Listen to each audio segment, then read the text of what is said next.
The Oscar nominations have been announced, and as always, there are winners, losers, and surprises. I've got a breakdown of everything right now.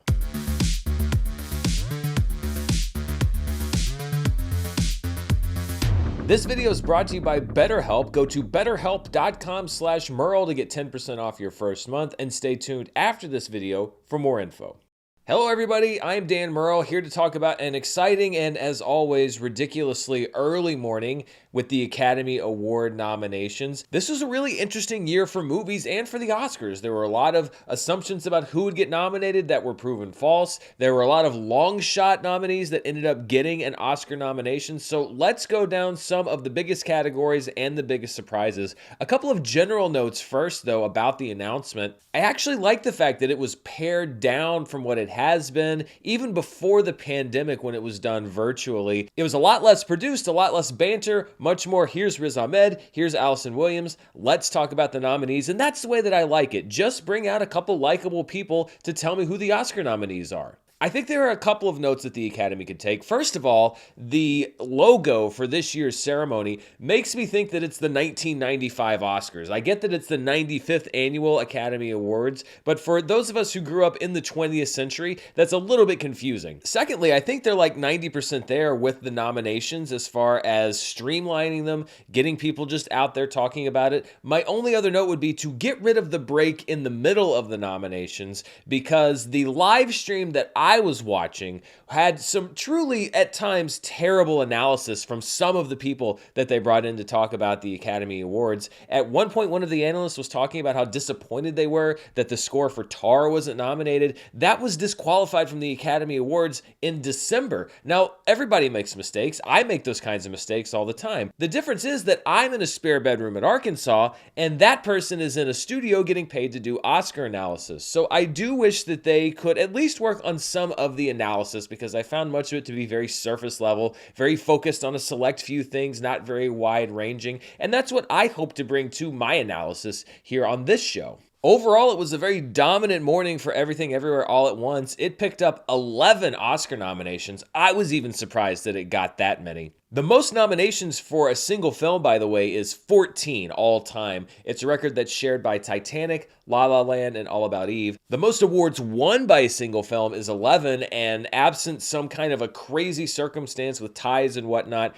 Everything Everywhere All at Once is not going to do that, because we have Stephanie Hsu and Jamie Lee Curtis competing against each other for Best Supporting Actress. The Banshees of Inisherin came in second place with 9 total nominations, and then another surprisingly dominant film, All Quiet on the Western Front. This was a very late surge as far as enthusiasm. I didn't watch All Quiet on the Western Front until just 2 or 3 weeks ago, as I was doing my final nominations and voting for the different critics groups that I'm a part of. And I think a lot of those people did what I did, or said what I thought, which is that I should have watched this movie earlier, because that would have been on my list of top 10 films if I had had a chance to watch it. And it's just something that people struggle with. I mean, I'm lucky in that I have a job where a lot of my time can be devoted to watching movies, especially during award season. And even then, it's a struggle to watch everything that I feel like I need to watch. It's got to be even harder for working professionals in the Academy who have to do the same thing, or should be doing the same thing. So I am happy to see All Quiet on the Western Front so dominant in so many categories, but it is somewhat surprising because it was a late breaker.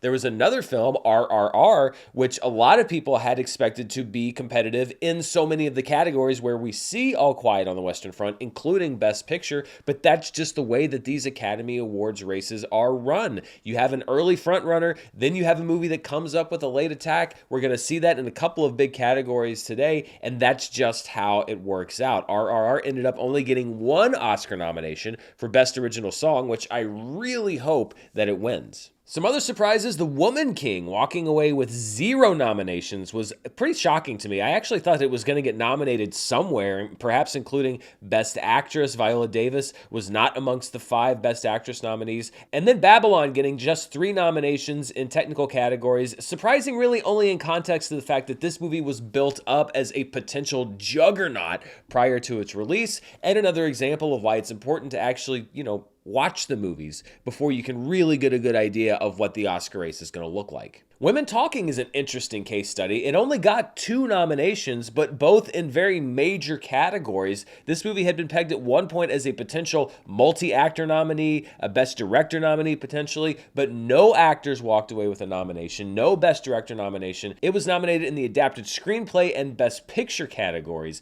The Whale also surprised me by only getting 3 nominations, 2 of those in the acting categories. It's 3 nominations when you stack it up compared to Elvis's 8 nominations, and the Banshees of Inisherin's 9 really does, for me, recontextualize the Best Actor race. Brendan Fraser, long considered the frontrunner for Best Actor, but with Austin Butler's late surge and the enthusiasm for Elvis and a continued love for the Banshees of Inisherin, I think that race is tightening up closer and closer and closer. And I think the question's ultimately going to be how much support is there for Brendan Fraser versus how much support is there for The Whale, because there's obviously not widespread Academy support for the movie itself. I'll touch on a few of my disappointments as we go, but my biggest one is regarding the film Decision to Leave, which was one of my favorite movies last year. Walked away with 0 nominations, not even a nomination in the Best International Film category. Every year there's an exclusion that just makes me angry or sad, and this makes me both, because I think that Decision to Leave was one of the best movies of last year. If I were the Academy, I would have nominated it in so many different categories. Best Actress, Best Director, Best Cinematography, Best Editing. If I were nominating 10 films for Best Picture, Decision to Leave would have been one of those movies, and I was so hoping that it would pick up something. And I know that the Academy Awards aren't everything, but they are a compass for some people to discover new movies, especially in the Best International Film category, and it was so sad to see Decision to Leave walk away with nothing. If you haven't seen Decision to Leave, it's from director Park Chan-wook. Please seek it out. It is one of the best, most unique, most interesting films of 2022, and I'm sad that it won't be represented in any way on Academy Awards night. So let's start with some of the headliner categories, and we'll start with Best Supporting Actress. We'll go through some of them one by one. A few days ago, I did my video on who I would pick for the Oscars and who I think will get nominated, and when you look at this category, I did okay. I went 4 out of 5 on my picks of who I thought would get nominated. In the end, Stephanie Hsu did make the cut, and my pick for the 5th slot, Dolly De Leon from Triangle of Sadness, did not make the cut. Angela Bassett in Black Panther Wakanda Forever, Hong Chow in The Whale, Carrie Condon in The Banshees of Inisherin, Jamie Lee Curtis in Everything Everywhere All at Once, and Stephanie Hsu are your 5 nominees. I was so rooting for Dolly De Leon. She was so great in Triangle of Sadness, and it's kind of surprising, honestly, that she didn't make the cut considering the surprising strength of Triangle of Sadness in other categories. But this is a very, very good category, a good collection of really, really talented actors. I think that Angela Bassett has to be considered the frontrunner right now, but I also think that you could get the sentimental vote with Jamie Lee Curtis. And by the way, all of these performances are award worthy. Let's move on to Best Supporting Actor, aka the race to lose an Oscar to Ke Huy Quan. I also did okay as far as my predictions on who I think would get nominated. I went 3 out of 5, but I actually did better on what my personal picks would be. I picked Brad Pitt and Paul Dano to make the cut in this category. They did not, but Brian Tyree Henry and Judd Hirsch, who I didn't think would be nominated, but who both were on my personal picks for Best Supporting Actor, did make the cut. I'm really surprised that they both made it in. Obviously, I loved both performances. I thought that Brian Tyree Henry, his role might be a little too restrained for Oscar voters, and then with Judd Hirsch, it really comes down to the fact of he has one big scene in the movie, but there have been people nominated for those sorts of things in the past, and they nominated Judd Hirsch for it here. All that being said, this category is still Ke Huy Quan's to lose, and I don't think that he is going to lose it, but it's great to see so many other great actors, including Brian Tyree Henry, picking up his first Oscar nomination. Let's move now to Best Actor. I went 4 out of 5 in this category, and those 4 were fairly easy to predict. Austin Butler for Elvis, Colin Farrell for The Banshees of Inisherin, Brendan Fraser for The Whale, and Bill Nighy for Living were all pretty well installed as almost locks in the category.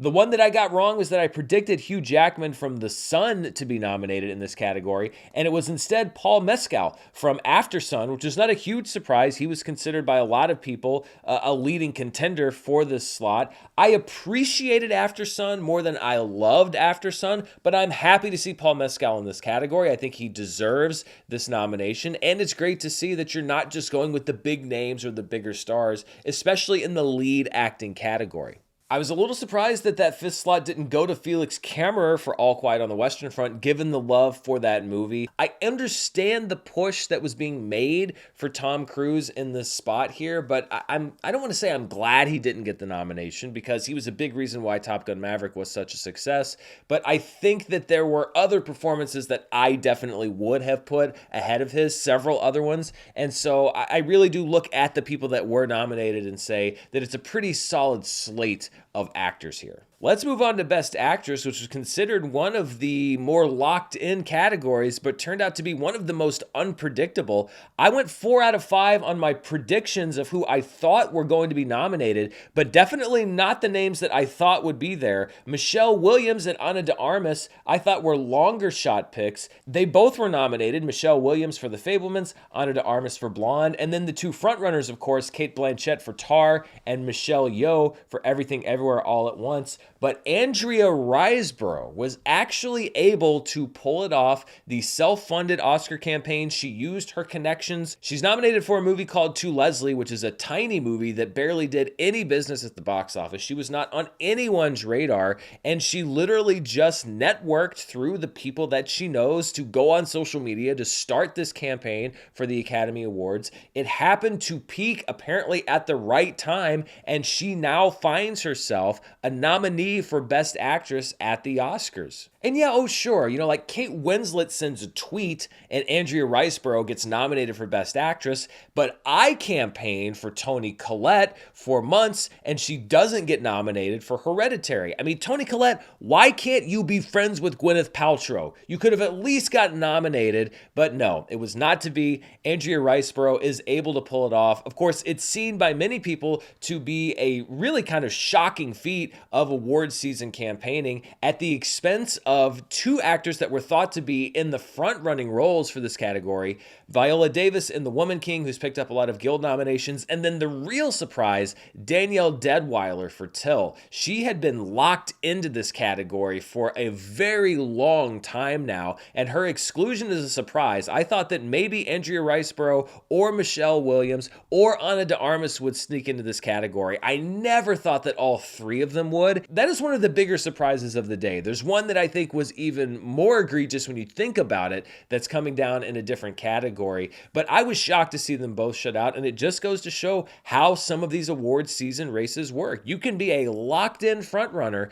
but if there's a break the wrong way at the last minute, then you get shut out completely. This should not be a judgment on the value of these performances. Danielle Deadwyler in particular, I thought did some brilliant work until I am sad that she was excluded from this category, because I do think that it should have been nominated. At the same time, I, like almost everybody else inside and outside of Hollywood, have not seen To Leslie yet. It has jumped to the top of my watch list, and so I cannot judge the value of Andrea Riseborough's performance yet. But this is one of those things. People are going to be talking about this for a long time, because this almost never happens. A long shot contender from a tiny movie that's able to basically self-fund an Oscar campaign using her connections and actually get nominated. This is stuff that we don't see very often at the Academy Awards or any award show. Let's move on now to the race for Best Director. I predicted 4 out of 5 correctly on who I thought would get nominated as well here. I predicted that Elvis's popularity would sweep Baz Luhrmann into the Best Director race, but it was actually a surprise name. Ruben Östlund for Triangle of Sadness ended up getting that 5th spot. Gold Derby, which handicaps these races, had Ruben Östlund at 100-1 to get this nomination. I think they had him at 13th on the list of directors, which just goes to show you that even the awards experts sometimes sometimes can be caught flat-footed here. I would have expected Edward Berger here since All Quiet on the Western Front got so much love elsewhere, but Triangle of Sadness is also a really good movie. It was on my personal top 10 list for last year. It just goes to show you, though, that you never really can understand how the Academy Awards tick. And all of this talk about like, well, it got X amount of nominations here or blah, or this guild or whatever. Sometimes you just have to kind of guess, and even then you're not right. But it's great to see Triangle of Sadness getting recognized in some major categories because, again, it's a movie that I really enjoyed. It won the Palme d'Or at the Cannes Film Festival. A little surprising that James Cameron wasn't able to sneak his way in for Avatar: The Way of Water. But generally, this is not a really surprising race. I think these are most of the names that we expected to be here. And I think it's going to be a very interesting Oscar race because I don't know who is going to take home the Oscar here. So let's talk about Best Picture, and then we'll get to some of the other categories that I had thoughts about. I went 8 out of 10 on my predictions here for what I thought would get nominated. The films that are nominated for Best Picture are All Quiet on the Western Front, Avatar: The Way of Water, The Banshees of Inisherin, Elvis, Everything Everywhere All at Once, The Fabelmans, Tar, Top Gun: Maverick, Triangle of Sadness, a bit of a surprise there, and Women Talking.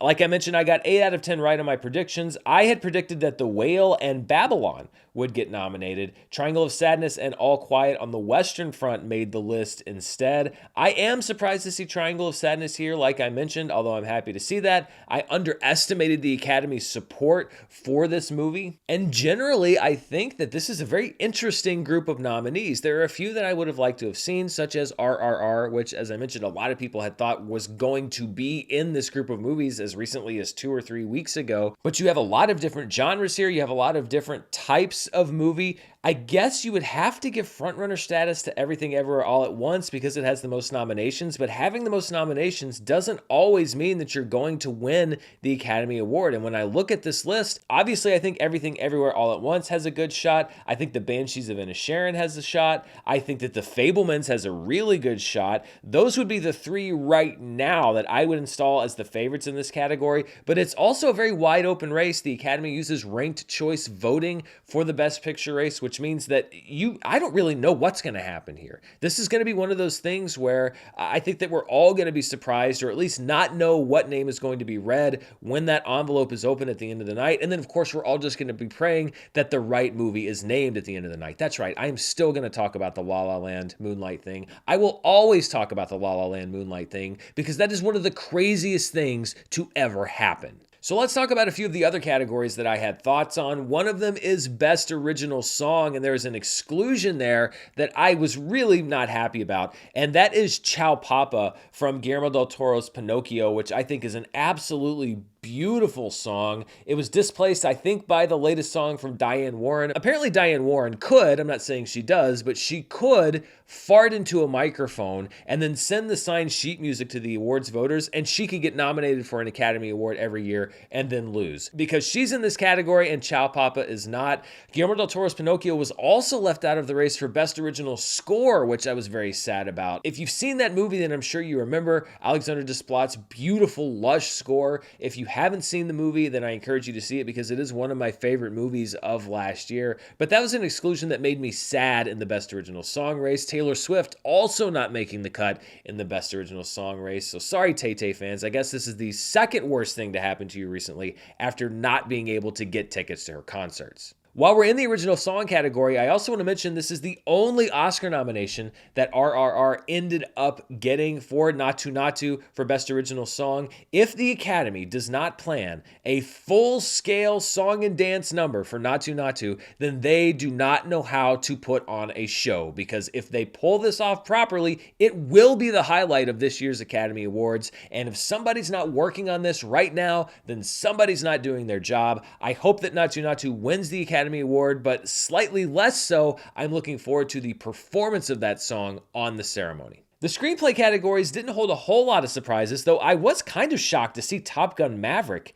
In the Best Adapted Screenplay race, without a nomination for either Best Director or Best Actor, it beat out movies like The Whale and She Said for this spot. Top Gun Maverick had a lot of strengths. I would not have put its screenplay up there as one of them. It was one of my favorite movies of last year, but I wouldn't single out its script. The other nominees I think are really solid. All Quiet on the Western Front, Glass Onion, Living, Women Talking. I can't really tell you who's going to win that award. I'm pretty sure it's not going to be Top Gun Maverick, though. That would be the one movie I would probably disqualify from actually winning the Oscar. The Best Original Screenplay category went about as you'd expect. The Banshees of Inisherin, Everything Everywhere All at Once, The Fabelmans, Tar, Triangle of Sadness. Those are pretty much the 5 that were predicted. I was somewhat surprised that there wasn't a wild card nominee thrown in there. A movie like Decision to Leave or The Menu or After Sun. You'll often see that in the Original Screenplay category. It was pretty much chalk this year. I haven't seen any of these short films yet. I usually watch those before the ceremony and before I make my picks.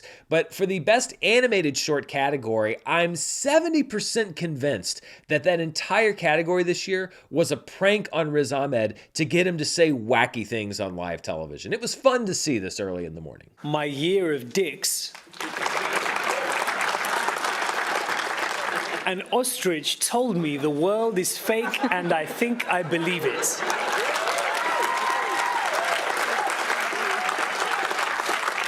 In the Best Documentary category, I was delighted to see that Fire of Love made the cut. It made its debut almost a year ago at the Sundance Film Festival, along with another nominee, Navalny. If you haven't seen Fire of Love, it is streaming right now on Disney+. I love that documentary. Navalny is also a really great documentary. All the Beauty and the Bloodshed is a good documentary. The other 2 nominees I've yet to see, but this is a really strong category, and I think it's really a pick-em at this point. I mentioned the Best International Film race. I'm still astonished that Decision to Leave is not in this race. I have admittedly not seen any of the other nominees except for All Quiet on the Western Front, so I can't make a huge snap judgment, but given how great Decision to Leave is, it is hard for me to believe that all 4 of these movies I would give the nod to over Decision to Leave. Having said that, I've heard great things about every one of these movies, so it could be the case where it was just an exceptionally difficult crop of films to pick from, but I'm just very depressed that Decision to Leave is not anywhere in any of these nominees. The Best Animated Feature had a slight surprise in it. We had the 4 films that I think everybody expected: Guillermo del Toro's Pinocchio, Marcel the Shell with Shoes On, Puss in Boots: The Last Wish, and Turning Red. But The Sea Beast for me was a surprise. Henry Selick's Wendell and Wild was the one that Netflix was really pushing for Best Animated Feature. They sent out the screeners and the FYC and everything else, but it's The Sea Beast, which was an earlier release, that ended up getting that nod. So that's a bit of a surprise in the animated category. I don't think that Wendell and Wild or The Sea Beast would be the favorite to win, but sometimes you get a movie in there that you don't expect. But I want to talk about one of the most head-scratching exclusions from any category at this year's Oscars. Really, I would say the most bewildering exclusion in any category, and I know that you usually don't say that about Best Cinematography, but Top Gun Maverick was not one of the nominees for Best Cinematography. All Quiet on the Western Front, Bardo, Elvis, Empire of Light, and Tar were the 5 movies that were nominated. And those are fine-looking movies, but Top Gun Maverick, first of all, how do you nominate Top Gun Maverick for Best Visual Effects and not nominate it for Best Cinematography when the cinematography was the most impressive visual effect in the whole damn movie? I was convinced that not only was Top Gun Maverick going to be nominated for Best Cinematography, but that it had a really good shot at winning. And it's just really confusing to me how you could sit and watch that entire movie and look at the incredible imagery that was captured in that film and say, I liked 5 of them better. I love Elvis. Elvis is a really good movie. Not a chance in hell that I would nominate the cinematography in Elvis ahead of the cinematography of Top Gun Maverick. Sometimes I understand, as with the Best International Film category, there's a lot of strong nominees. Somebody has to get left out. I don't understand this. How can you not nominate Top Gun Maverick for the thing that put the butts in the seats? The cinematography, I would say, was 60% of the reason that Top Gun Maverick came in and did such great business worldwide, damn near saved the theatrical exhibition business for the entire summer, was in the top 10 for months and months and months, and you leave it out? of the Best Cinematography category, I need somebody from the Cinematographers Guild to call me up on the phone and explain to me how Top Gun Maverick is not nominated. Is it one of those things where everybody else assumed that the other person was nominating it and they're like, oh, well, everybody else is going to nominate Top Gun Maverick. I'll just nominate my fifth favorite thing. You know, just get a couple votes in case it sneaks in with a nomination. So confusing. I don't understand it, but that's just how the Academy Awards go. What do you think? Was there a nomination that you looked at and said, what the hell is that? I don't understand that. Let me know down in the comments below. I have to say I'm a lot less angry today than I am on a lot of Academy Award mornings. Of course, I'll be tracking all of this leading up to the Academy Awards ceremony in a few weeks, so stay tuned right here on the channel for that. And before we go, I want to thank the sponsor for this video, BetterHelp. This episode is sponsored by BetterHelp. The beginning of a new year is often about finding that best version of yourself, but it's easy to lose track of how to do that. I know the day-to-day of running this channel means that I sometimes lose focus on myself and what's best for my own well-being and who I want to be. Therapy is something I've been interested in trying for a while now, and that's why I was happy when BetterHelp came on board as a sponsor for the channel. I jumped at the chance to start using the service, and I've already had a great session with a therapist that was recommended based specifically on my goals and needs. Mental health is something that many people aren't comfortable talking about publicly, but it is so important. It's not just for people that are going through a difficult or a traumatic time. I found that everyday stress can add up, and BetterHelp has already been useful to talk about some of that with a professional. BetterHelp is entirely online, flexible to your schedule, and convenient. After filling out a brief questionnaire, you'll be matched with a licensed therapist, and if you'd like to switch therapists, you can do so at any time, free of charge. If you want to live a more empowered life, therapy can get you there. Visit betterhelp.com/Murrell today to get 10% off your first month. That's BetterHelp, HELP.com/Murrell. Thanks to BetterHelp for sponsoring this video, and thank you for watching. I will be back later today with Charts with Dan, which got pushed from this morning to this afternoon due to the Academy Award nominations. So I will see you later today and later on the channel here for more movie news, reviews, box office awards, you name it. Thanks so much for watching. Until next time, stay safe, and I'll see you then. Bye.